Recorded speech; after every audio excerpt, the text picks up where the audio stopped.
எல்லாருக்கும் வணக்கம். நான் உங்க ஸ்ரீ. வெய்ய காலம், நல்ல வெயில் பட்டை எடுக்குது. இந்த சமயத்துல நம்ம வத்தல் போட்டு வச்சுக்கிட்டோம்னா வருஷம் ஃபுல்லா நம்மளுக்கு நல்ல யூஸ் ஆகும். ஈஸியா கூழ் வத்தல், அதுவும் வெங்காயம் வச்சு இன்னைக்கு எப்படி பண்றதுன்னு பார்க்கலாம். இதுக்கு நான் இந்த 1 கப் ஜவ்வரிசி,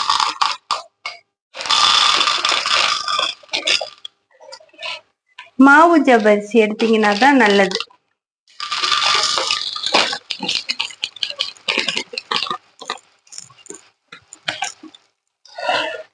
ஒரு கப். இத நல்லா கழுவி சுத்தம் பண்ணி எடுத்துக்கலாம். அதே சமயத்துல சைமல்டேனியஸா இதுக்கு குக்கர்ல 6 கப் தண்ணி வச்சு சூடு பண்ணிக்கலாம்.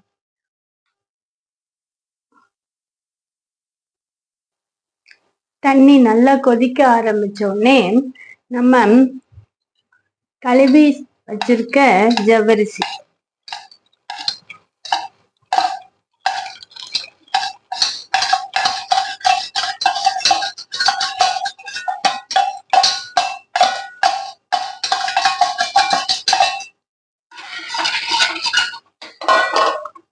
இது கூட 1 டேபிள் ஸ்பூன் அளவுக்கு பச்சரிசி மாவு,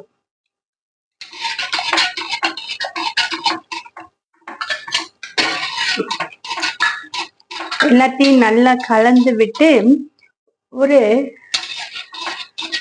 5 விசில் விட்டு எடுக்கணும்.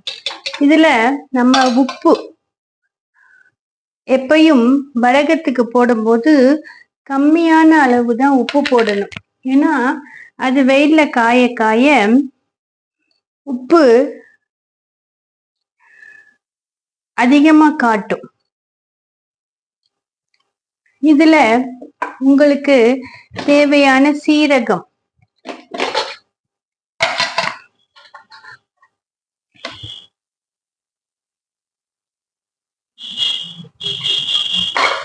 போட்டுடுங்க.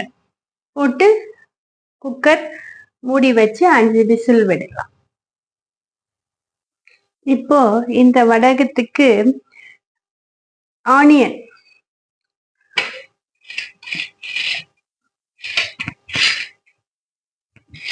உங்களுக்கு எந்த சைஸ்ல எப்படி வேணுமோ அப்படி எடுத்துக்கோங்க.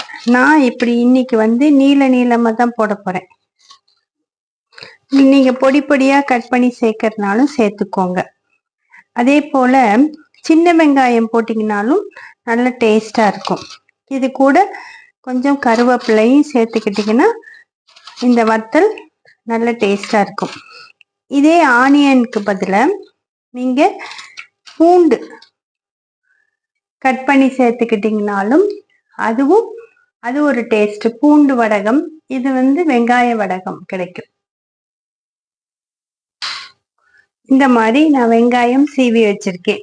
பூண்டு பொடி பொடியா கட் பண்ணி போட்டீங்கனாலும் நல்லா இருக்கும். நீங்க உங்களுக்கு காரத்துக்கு பச்சை மிளகாய் தேவைன்னா பச்சை மிளகாயும் பெருங்காயம் அரைச்சு போட்டுக்கோங்க. நான் இன்னைக்கு சில்லி ஃபிளேக்ஸ் தான் போட போறேன்.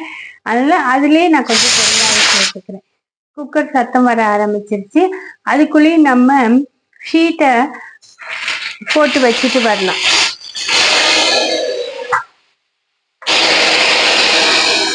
இந்த ஆனியனை குக்கர்ல ப்ரெஷர் போனதுக்கு அப்புறம் சேர்க்கணும்.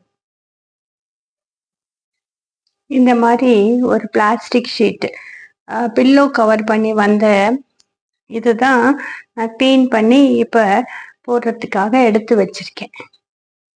இந்த மெத்தட்ல செஞ்சீங்கன்னா ஈஸியா செஞ்சிடலாம், கஷ்டமே இல்லாம.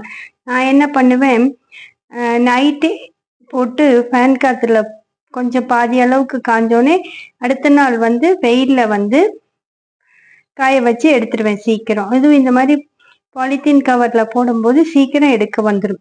அரிசி சாக்கு கூட நீங்க யூஸ் பண்ணிக்கலாம். உள் சைடு வச்சு போடலாம். உங்களுக்கு நல்ல ரவுண்ட் ஷேப் வேணும்னா இந்த மாதிரி பேங்கிள்ஸ், நம்ம நிறைய பேங்கிள்ஸ் வச்சிருப்போம், அதெல்லாம் நல்லா வாஷ் பண்ணி கிளீன் பண்ணிட்டு இதுல ஊத்தினீங்கன்னா ஒரே ஷேப்ல கிடைக்கும். இப்ப இதுல ப்ரெஷர் போயிடுச்சான்னு பார்த்துட்டு லைட்டா ப்ரெஷர்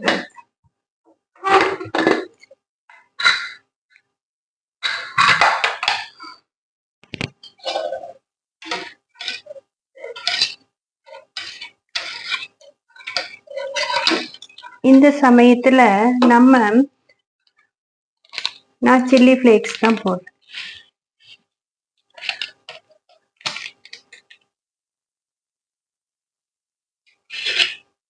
நம்ம எடுத்து வச்சிருந்த வெங்காயம், கருவேப்பிலை, இதோட பெருங்காயத்தூள்,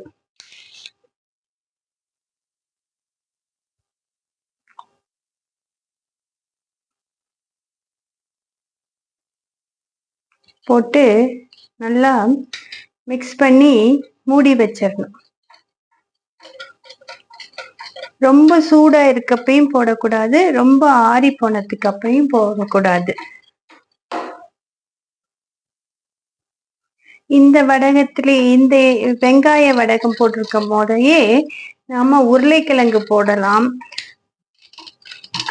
பூண்டு போடலாம், வாழைத்தண்டு போடலாம். உங்களுக்கு எது விருப்பமோ அது போடலாம். இதுல நீங்க சில்லி ஃப்ளேக்ஸ்க்கு பதிலா கிரீன் சில்லியும் பெருங்காயமும் அரைச்சி போட்டீங்கன்னாலும் டேஸ்டா இருக்கும். இதை திரும்பவும் மூடி வச்சுட்டு ஆறுனதுக்கு அப்புறம் நம்ம ஷீட்ல போடலாம். 1 கப் ஜவ்வரிசியில கிட்டத்தட்ட பாருங்க ஒரு 50 வடகத்துக்கு மேல நம்மளுக்கு கிடைச்சிருக்கு. ரொம்ப ஈஸி. இந்த வெய்ய காலத்துல இதை ட்ரை பண்ணி போட்டு வச்சுக்கிட்டிங்கன்னா நம்மளுக்கு காய் இல்லாத சமயத்துல இது நல்லா குழந்தைங்களுக்கும் ஒரு ஸ்நாக்ஸ் மாதிரியும் இருக்கும். ட்ரை பண்ணி பாருங்க. நன்றி. இந்த வத்தலில் உங்களுக்கு கலர் வேணும்னா பீட்ரூட் கூட போடுங்க, புதினா அரைச்சி போடுங்க, க்ரீன் கலர் கிடைக்கும். புதினா வாசத்தோடு நல்லா இருக்கும். கேரட், பீட்ரூட் ஒரு கலர் கிடைக்கும். இல்லை ப்ளைனாக எப்படி இருந்தாலும் சரி. புதினா வேணும்னா புதினா வத்தல் போடுங்க. உங்களுக்கு எந்த டேஸ்ட் பிடிக்குமோ அதை ட்ரை பண்ணுங்கள். தக்காளி அரைச்சி போட்டால் தக்காளி வடகம், புதினா, கொத்தமல்லி எதுனாலும் நீங்கள் போட்டிங்கன்னா இதே மெத்தட் தான். தினம் 1 கப்பு போட்டு வச்சுக்கிட்டிங்கன்னா கூட உங்களால் முடிஞ்சப்போ இந்த வெய்ய காலம் முடியறதுக்குள்ளே போட்டு வச்சிட்டிங்கன்னா ஈஸி. இதுவே முறுக்கு வத்தல் போடுறதுக்கு 1க்கு 4 பங்கு அரிசிக்கு 1 பங்கு ஜவ்வரிசி மிஷினில் கொடுத்து அரைச்சி வச்சுக்கிட்டிங்கன்னா முறுக்கு வத்தல் போடுறதுக்கும் ஈஸியாக இருக்கும். நான் அடுத்தது முறுக்கு வத்தல் எப்படி போடுறது ஈஸி. ஒரு 1/2 ஹவர்க்குள்ளே வேலையே முடிஞ்சிருச்சு பாருங்கள். நம்ம போட்ட வெங்காய வத்தல் வெயிலில் காஞ்சி எப்படி நல்லா டிரான்ஸ்பரண்ட்டாக இருக்குது பாருங்கள். இது எண்ணெயில் பொரித்து எடுக்கும்போது அந்த வெங்காய டேஸ்ட்டு கருவேப்பிலை வாசனையோடு சூப்பராக இருக்கும். நீங்களும் ட்ரை பண்ணி